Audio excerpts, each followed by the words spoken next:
નમસ્તે વિદ્યાર્થી મિત્રો, ગુડ મોર્નિંગ। આજે આપણે ધોરણ 4 વિષય છે ગણિત, બરાબર છે। તો પાઠ 11 બરાબર છે, ઘડિયા અને ભાગાકાર। તો એમાં આપણે ગુણાકાર અને ભાગાકાર બરાબર એ શીખી ગયા હશે। તો એક ખોખામાં કેટલા બિલાડીના પગ છે, કેટલા પગ છે, તો એના આધારે આપણે અંદર કેટલી બિલાડી હશે તે જોઈ ગયા। પછી દેડકાનું હતું કે દેડકાએ કેટલા કદમ કૂદકા માર્યા, ત્યાર કયા ઉપર આવે છે આપણે જોઈ ગયા છીએ। હવે આપણે જોઈશું દરિયાઈ છીપલા। તો ધ્રુવ દરિયાની નજીક રહે છે। તો ક્યાં રહે છે ધ્રુવ? દરિયાની નજીક। તેણે પોતાના 3 મિત્રો માટે છીપલાની માળા બનાવવાનું વિચાર્યું। તો કે આ છીપલા છે એની હું માળા બનાવું, કેટલી? 3। તો આખો દિવસ તેણે દરિયાઈ છીપલા શોધ્યા। સાંજ સુધીમાં તેણે 112 છીપલા ભેગા કર્યા। કેટલા છીપલા ભેગા કર્યા? તો 112। હવે તેની પાસે ઘણા બધા જુદા જુદા રંગના અને ચમકતા છીપલા છે। તો ધ્રુવ વિચારે છે, હું એક માળામાં 28 છીપલામાંથી બનાવીશ। તો કે હું એક માળા 28 છીપલાની બનાવીશ। શું એટલા છીપલા પૂરતા છે? એટલે કે આટલા છીપલા 112 છીપલા છે તેમાંથી 3 માળા બની શકશે, બરાબર છે, એવું કહેવા માંગે છે। મારા બધા મિત્રો માટે મારે માળા બનાવવાની છે।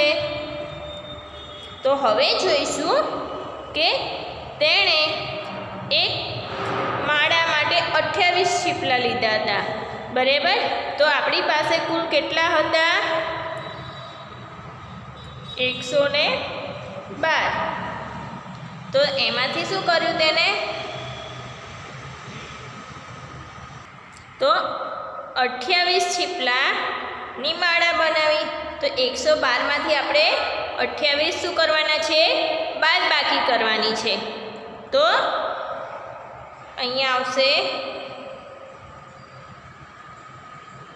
0 ને અહીંયા આવશે 10, 10 ને 2 12, 12માંથી 8 બાદ કરતાં આપણને કેટલા મળે? 4। હવે 0માંથી 2 બાદ બાકી થાય? તો ના થાય બાળકો। તો હવે આપણે અહીંયા એકમની દશકની 0 વધી અને આવશે 10, 10માંથી 2 જાય તો કેટલા વધે? 8। તો 84 છીપલા વધ્યા। હવે આપણે જોઈશું 84, બરાબર છે। હવે તેની પાસે 84 છીપલા છે। ફરી તેણે 28 છીપલાની બીજી માળા બનાવી। તો 84 છીપલા હતા એમાંથી ફરી બીજી માળા બનાવી 28ની। તો 4માંથી 8 બાદ થાય? તો કે ના થાય, બરાબર છે। તો 8માંથી 7 જાય તો બાદ દશકની 10, બરાબર છે। 8માંથી 1 જાય એટલે 7, 14માંથી 8 બાદ કરવાના છે તો કેટલા વધશે? 6। 7માંથી 2 બાદ બાકી કરીએ તો કેટલા વધે? 56। તો હવે કેટલા બાકી રહ્યા? 56। ફરી પછી તેણે ત્રીજી માળા માટે છીપલા લીધા। તો હવે તેની પાસે 28 છીપલા બાકી રહ્યા। તો ધ્રુવ 112 છીપલામાંથી કેટલી માળા બનાવી શક્યો? તો કે 4। કઈ રીતે? તો જો પહેલામાંથી 28 બાદ કર્યા તો આપણને 84 મળ્યા, બીજી બનાવી એમાંથી 84માંથી 56 મળ્યા, 56માંથી ચોથી માળા તો 28 વધ્યા। તો કેટલી કુલ માળા બનાવી શકે છે? 4। શું આટલા છીપલા તેના બધા મિત્રો માટે માળા બનાવવા પૂરતા છે? તો જવાબમાં આવશે હા, તે પૂરતા છે. હવે આપણે પ્રયત્ન કરવાનો છે, એટલે કે દાખલા આપેલા છે તે ગણવાનું છે. અહીંયા બાળકો આપણે ધ્યાન રાખવાનું કે આવી કોઈ રકમ આપેલી હોય, એમાંથી વાડા બનાવવાની કે તોરણ બનાવવું હોય, તો અહીંયા આપણે જે સંખ્યા આપેલી છે એમાંથી જેટલા નંગની માળા બનાવી છે 28, 25, 12 બરાબર છે, તો એટલી સંખ્યામાંથી બાદબાકી કરતું જવાનું છે, એટલે આપણને તેનો જવાબ મળી શકે છે. હવે જોઈશું પ્રયત્ન કરો. કનુએ એક માળા 17 છીપલામાંથી બનાવી. આવી બીજી માળા તે 100 છીપલામાંથી બનાવી શકશે? તો બાળકો, હવે આ જે છે ઉપરનું ઉદાહરણ મેં આપેલું છે, બરાબર છે, એ જ રીતે આમાં 100માંથી પહેલાં 17 છીપલા બાદબાકી કરવાની છે, બરાબર છે, અને પછી જે વધે તેની પણ ફરી પાછા 17 બાદ કરવાના છે. એ જ રીતે આપણે એમાંથી કુલ કેટલી 5 માળા બનશે અને કેટલા છીપલા વધશે? 15, બરાબર છે. અને આપણે ગુણાકારની રીતે પણ તેને કરી શકીએ છીએ કે 17 × 5 = 85, બરાબર, એટલે 5 માળા બની અને 15 ઉપરના જે 15 રહ્યા એ 15 છીપલા વધશે. તો આ દાખલા છે એ તમારે બધાએ તમારી નોટબુકમાં જાતે લખવાના છે. હવે આપણે જોઈશું દાખલો બીજો. એક ખોખામાં સાબુના 25 લાટા સમાઈ શકે છે. શૈલીને તેમાં 338 સાબુના લાટા ગોઠવવા છે, તો તેને બધા લાટા સમાવવા કેટલા ખોખા જરૂર પડશે? તો આપણે પહેલાં તો શું કરીશું કે 85 ગુણાકાર કરી જોઈશું. પહેલાંમાં બાદબાકી કરી તો 5 દૂની 10, વધી પડી 1, 8 દૂ 16 અને 1 17. હવે ફરી આપણે 85 ગુણ્યા 3 કરી જોઈએ. 5 તરી 15, વધી 1, 8 તરી 24 અને 25, બરાબર. હવે ફરી 85 ગુણ્યા 4, 5 ચોક 20 0, વધી 2, 8 તરી 24, સોરી 8 એકા 8, આપણે ઘડીએ બોલવાનો છે અહીંયા. 8 એકા 8, 8 દૂ 16, 8 તરી 24, 8 ચોક 32, 32 ને 2 34, તે 3 ને 40 જવાબ આવે છે, બરાબર. તો આપણી 340 ખોખા છે, તો આપણે 338 છે, તો એ 4 ખોખામાં, તો આપણે અહીંયા જવાબ લખી શકાય કે 4 ખોખા પૂરતા છે, બરાબર છે. બાળકો, અહીંયા આપણે ધ્યાન રાખવાનું છે કે 338 આપેલી છે, બરાબર છે, તો તે 4 ખોખામાં તો સમાઈ શકે છે, ભલે 2 વધે છે, પણ આપણે અહીંયા પ્રશ્ન મુજબ તે કેટલા ખોખામાં સમાઈ શકે છે? તો 4 ખોખા જવાબમાં આવશે. એ જ રીતે ક છે. મનપ્રીતને ઘર બનાવવા 1500 થેલી સિમેન્ટ જોઈએ છે. એક ખટારામાં એક સાથે 250 થેલીઓ લઈ જઈ શકાય છે, તો ખટારાના કેટલા ફેરા કરવા પડશે? તો બાળકો, અહીંયા આપણે છે તે આ રીતે દાખલો ગણી શકાય છે કે એક ફેરામાં 1500 છે, સોરી, એક ફેરામાં 250, તો 1500 કેટલા? તો આપણે અહીંયા 1500 ગુણ્યા 250 એટલે કે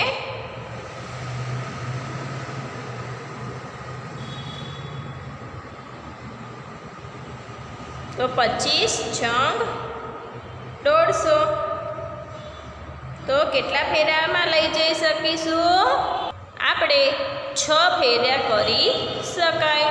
હવે આગળ છે કે વાહન ચાલક એક ફેરાના 500 લે છે, તો મનપ્રીત વાહન ચાલકને બધા ફેરા માટે કેટલા રૂપિયા ચૂકવશે? તો બાળકો, આપણે અહીંયા શું કરવાનું છે? ગુણાકાર. તો પ્રશ્નમાં શું કહ્યું છે કે એક ફેરાના કેટલા લે છે? 500. તો એને કેટલા પૈસા ચૂકવવા પડે? તો આપણે 6 ફેરા થયા, બરાબર છે?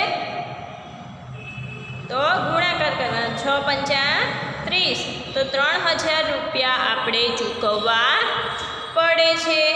હવે છે ગંગુ મીઠાઈ. તો ગંગુ ઈદના તહેવાર માટે મીઠાઈ બનાવે છે.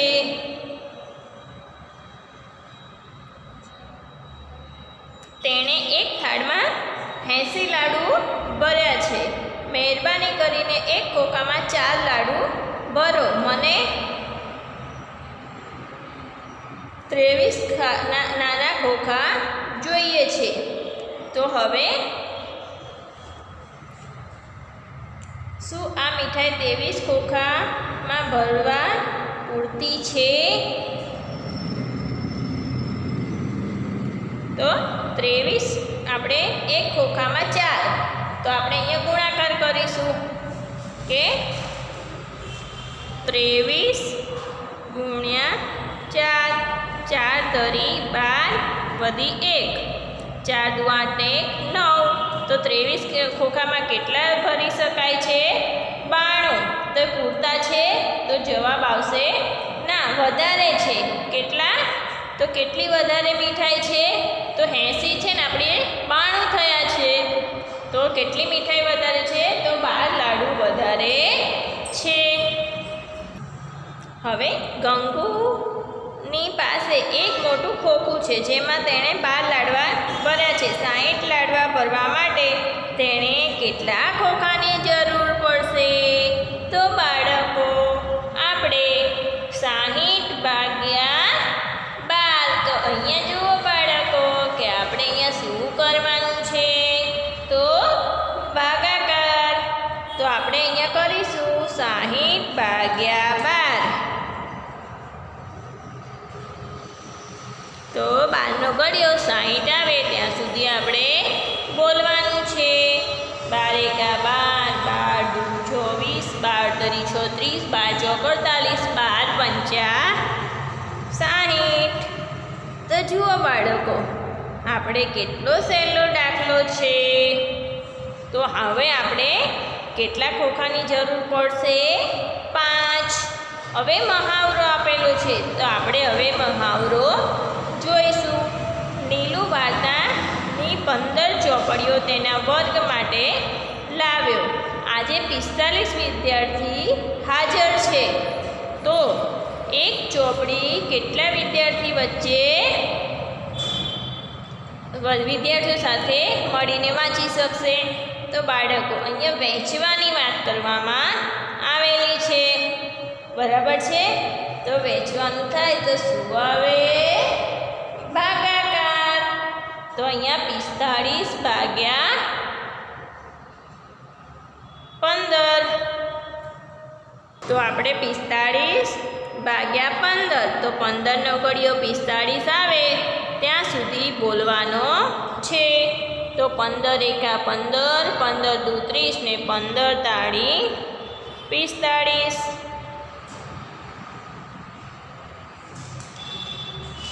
બરાબર છે? તો જવાબમાં આવશે 3. હવે આગળ જે મહાવરાના દાખલા આપેલા છે તે બધા તમારી જાતે કરવાના છે, બરાબર છે?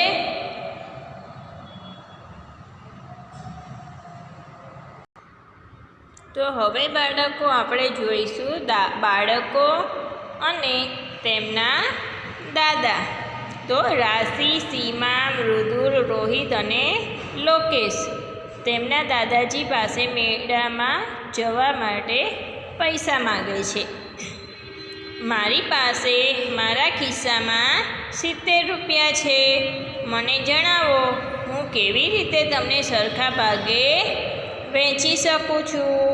જો તમે સાચા હશો તો આ પૈસા તમને મળશે.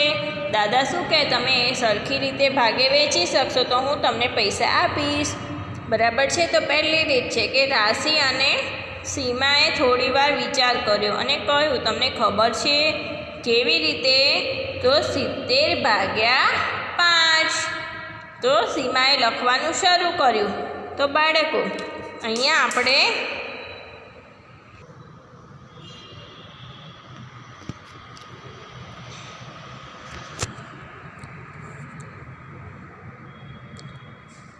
આપ્યું છે કે 70 ભાગ્યા 5.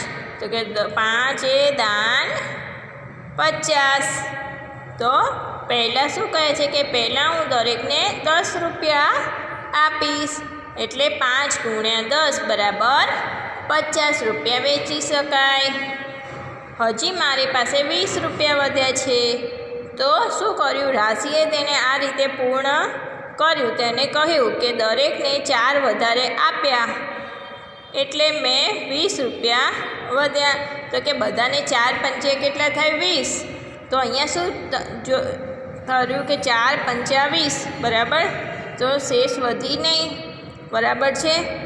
તો કશું વધ્યું નથી એટલે બધા પૈસા સરખા ભાગે વહેંચાઈ ગયા. જો બાળકો અહીંયા નીચે કોઈ સંખ્યા વધે તો તે પૈસા હોય તો તે સરખી રીતે વહેંચી શકાતા નથી. તો દરેકના ભાગે 10, પહેલાં 10 અને પછી 4 એટલે કે 14 રૂપિયા આવે. એ જ રીતે હવે અહીંયા બીજી રીત આપવામાં આવેલી છે તે આપણે જોઈશું કે મૃદુલ અને લોકેશ 70 ભાગ્યા 5 કરવાનો પ્રયત્ન બીજી રીતે કરી શકે છે. તો પહેલાં હું દરેકને 5 રૂપિયા આપીશ એટલે કે પાયું 25. કેટલા વધે છે? 45.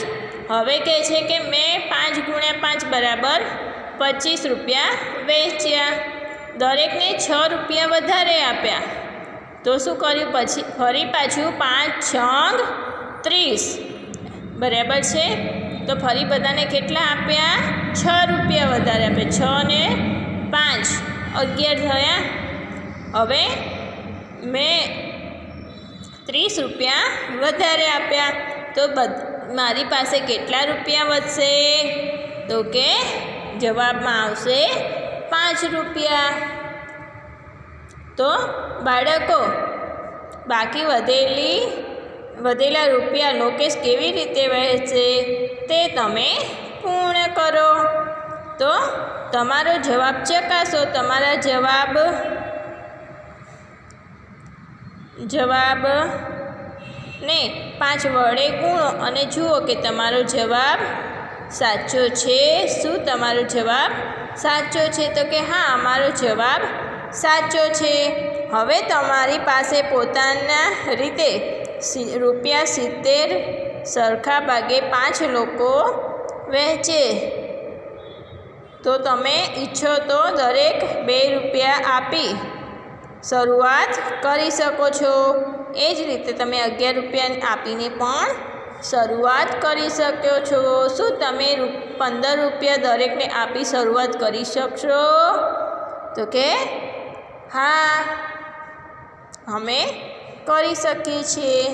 હવે આપણે ભાગાકાર છે તો કે 65 ભાગ્યા 5. તો બાળકો આગળના વિડીયોમાં મેં તમને કહ્યું તે પ્રમાણે કે જે ભાગાકારમાં સંખ્યા આપેલી હોય તેનાથી સંખ્યા મોટી હોય તો એક સંખ્યા લઈને પણ આપણે ભાગાકાર કરી શકીએ છીએ. તો 5 એકા 5. કેટલે 5માંથી 6માંથી 5 બાદ કરીએ તો 1. પછી આપણે વધે તે સંખ્યા નીચે લખવાની છે. 5 તરી 15 બરાબર છે. તો શું આવશે? તો તે જ રીતે આ પ્રયત્ન કરો. તે દાખલા તમારી નોટબુકમાં જાતે લખવાના છે. હવે આપણે જોઈશું મીરાએ બજારમાં વેચવા માટે 204 મીણબત્તીઓ બનાવી. તેણે 6 મીણબત્તીનું એક પેકેટ બનાવ્યું. તો કેટલા પેકેટની જરૂર પડશે? તો અહીંયા આપણે શું કરવાનું છે કે એક પેકેટ બનાવવા માટે 6 મીણબત્તી, તો 204 કેટલા? તો શું કરવાનું આવશે? ભાગાકાર.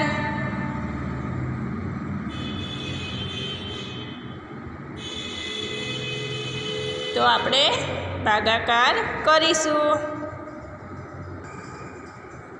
204 ભાગ્યા 6, 6 તાળી 18,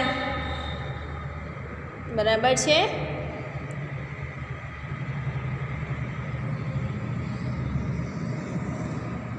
સોરી, અહીંયા 2 વધશે, બરાબર છે. પછી 6 એકા 6, 6 દુ 12, 6 તરી 18, 6 ચોક 24. તો બાળકો આપણે કેટલી મીણબત્તી 34 પેકેટ બનાવી શકાય, બરાબર છે. હવે નીચેનો દાખલો છે એ તમારે જાતે ગણવાનો છે. હવે વ્યવહારુ કોયડા. સૃષ્ટિની દાદી તેને કૂટ પ્રશ્ન રચવાનું કહ્યું, બરાબર છે. ચિત્ર જોઈને તમારા પ્રશ્નોની રચના કરો. અહીં 3 ખોખા છે. દરેક ખોખામાં 24 સીસી રાખેલી છે. તો મારો પ્રશ્ન અહીંયા એવો છે કે અહીં કુલ કેટલી સીસીઓ છે? તો બાળકો હવે તમે બીજા ચિત્રો જુઓ અને સૃષ્ટિએ બનાવ્યા પ્રમાણે તે પ્રશ્નો બનાવો. તો હવે આપણે આગળના પ્રશ્નો જોઈશું. તો હવે આપણે અહીં કેટલીક રાખડીઓના બોક્સ આપેલા છે. અહીં રાખડીના 8 પેકેટ છે. દરેક પેકેટમાં 6 રાખડી છે. તો આપણે અહીંયા પ્રશ્ન બનાવી શકાય કે બધા જ પેકેટમાં કુલ કેટલી રાખડી હશે, બરાબર છે. તે જ રીતે આપણે બીજો જોઈશું. તો બીજું ચિત્ર શેનું છે? ખાંડનું. અહીં ખાંડના 10 પેકેટ છે. તો સૌરભે આ બધા પેકેટના થઈને કુલ 110 રૂપિયા ચૂકવ્યા. તો અહીંયા આપણે પ્રશ્ન બનાવી શકાય કે ખાંડના એક પેકેટના કેટલા રૂપિયા થાય, બરાબર છે. તે જ રીતે છે પ્રશ્ન 3 કે ત્યાં 7 હારમાં 35 વિદ્યાર્થી છે. તો દરેક હારમાં કેટલા વિદ્યાર્થી સંખ્યા એક સરખી છે. તો એક હારમાં કેટલા વિદ્યાર્થીઓ હશે? એ જ રીતે પાછળ આપવામાં આવેલું છે કે હરિ, સીમા અને ચિંકુ અને લક્ષ્મી ગુવાહાટી જઈ રહ્યા છે. રેલવેની એક ટિકિટનું ભાડું 65 રૂપિયા છે. તો 4 ટિકિટના કેટલા રૂપિયા થાય, બરાબર છે. તમારો પ્રશ્નમાં શું આવશે? 4 ટિકિટના કેટલા રૂપિયા થાય? 1 મીટર કાપડની કિંમત 20 રૂપિયા છે. તો શ્યામુએ એટલું કાપડ ખરીદ્યું, 140 રૂપિયા ચૂકવ્યા. તો શ્યામુએ કેટલા મીટર કાપડ ખરીદ્યું? આ ઉપરાંત તમારા જવાબ વિશે તમે અનુમાન કરી શકશો. તો બાળકો આ પાઠમાં આપણે જે પણ ઉદાહરણો, જે પણ મહાવરા આપેલા છે તે તમારે તમારી નોટબુકમાં લખવાના છે.